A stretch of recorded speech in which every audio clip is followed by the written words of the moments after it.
美国海军有的是钱，想下饺子随时都可以，甚至比中国造舰能力还强。那么事实果真如此吗？一起来详细了解。Hello， 各位老铁们，大家好，欢迎收看本期迷彩虎，我是虎妞。想必各位军迷朋友们时常都能看到这样一种说法：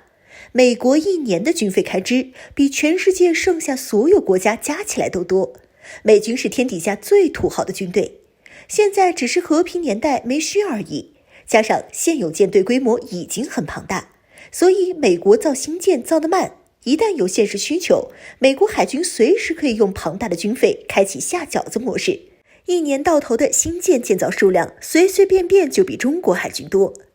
有一说一啊，这个说法其实是根本站不住脚，确实挺离谱的。或者说能说这话出来，就代表完全不懂美国目前的工业现状，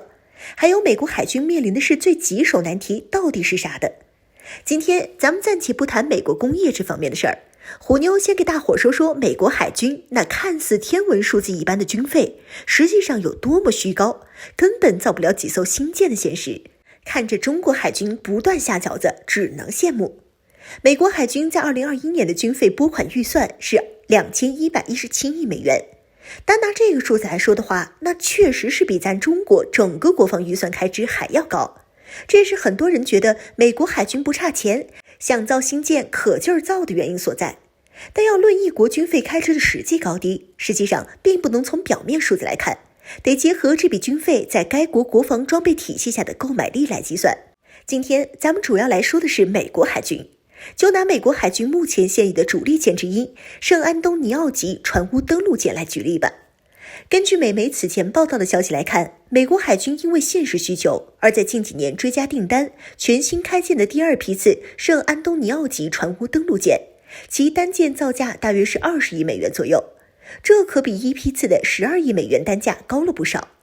至于舰船性能上，对比第一批次不但没有提升，反而因为在第一批次建成后，有几家子系统设备的分包商破产倒闭，美国海军招标没招到新的分包商来承接，只能退而求其次的使用性能差一些的设备装上去凑合。简而言之，就是整艘船的造价更贵了，但是实际性能却更拉垮了。作为对比，在中国海军中对应美国海军圣安东尼奥级的同类舰艇，乃是071型船坞登陆舰。前2年中国军工向泰国交付出口型的071E的时候，单价则为2亿美元一艘。考虑到外销出口装备，还有个更大的利润系数需要考虑，所以我军自用版本的071采购价肯定是要比卖给泰国的071E更便宜的，也就是说会低于2亿美元。前后两个价格一对比，那情况就很一目了然了。美国海军那边下单买一艘圣安东尼奥级的钱，至少够中国海军在自家军工这儿订购10艘071，甚至还能盈余出来各100美元的。并且这要是真一口气造10艘的话，单价必定还会更便宜一些。武器建造量越大，单价也就越便宜的道理，大伙儿都懂。所以一个最真实的情况是，美国海军弄来一艘性能降级版的2批次圣安东尼奥级的钱，放中国海军这儿至少能下单采购12到13艘的071，并且性能还更好。美国海军的问题也不光是出在船坞登陆舰价格上天这一方面，作为3位一体核战略支柱的战略核潜艇那边则更是情况不妙。为了追平俄罗斯海军 95A 型北风之神级战略核潜艇的性能优势，美国海军给下一代哥伦比亚级战略核潜艇定下了很多高到有些离谱的性能参数和设计指标，这就导致参与投标的美国军火商那边死命给哥伦比亚级上堆起新技术、新设备、新设计，以求达到海军招标的性能需求，并最终竞标成功，有大钱可赚。只是如此一来，就导致了另一个相当可怕的问题：造价飞升。飞升到啥程度呢？哥伦比亚级首艇开工的预计建成费用就已经飙升到了150亿美元。要知道，就算是美国海军的另一个吞金怪物福特级航母，那玩意儿一艘也才120亿美元。并且按照目前美国造舰是一年比一年贵，越来越烂的不断恶化现状来看，等到过几年后几艘哥伦比亚级实际建成，估摸着那时候单艇造价可能会飙到170-180亿美元，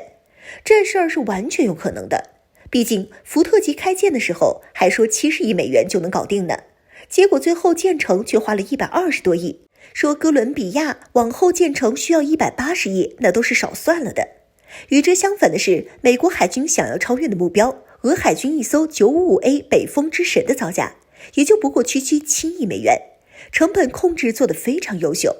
这也就是为啥俄罗斯军费开支那么少，那么穷，却还能年年都有好几艘核潜艇交付入列的原因。哥伦比亚一艘那180亿啥概念呢？说具体点，就是至少够俄海军造25艘北风之神的。通过以上这两个例子，实际上就不难看出，美国海军手头这笔军费尽管很多，但真心是不足以支持像中国海军这样下饺子的。船坞登陆舰造价是中国的10到13倍，战略核潜艇造价是俄海军的20到25倍。美国海军养规模全球第一的现役舰队也得花大钱，长期维持海外部署照样还得花大钱，并且这两笔钱也哪个都不是小头，个个都是大几百亿美元。拿来造新舰的钱本来占比就不大，船还贵到了这么离谱的程度，所以说什么美国海军搞下饺子，钱上首先就不支持。至于另一个让美国海军根本不可能下饺子的因素，美国的军用造船业烂到了骨子里这事儿，限于篇幅的原因，虎妞就留到下次有机会再给大伙儿讲。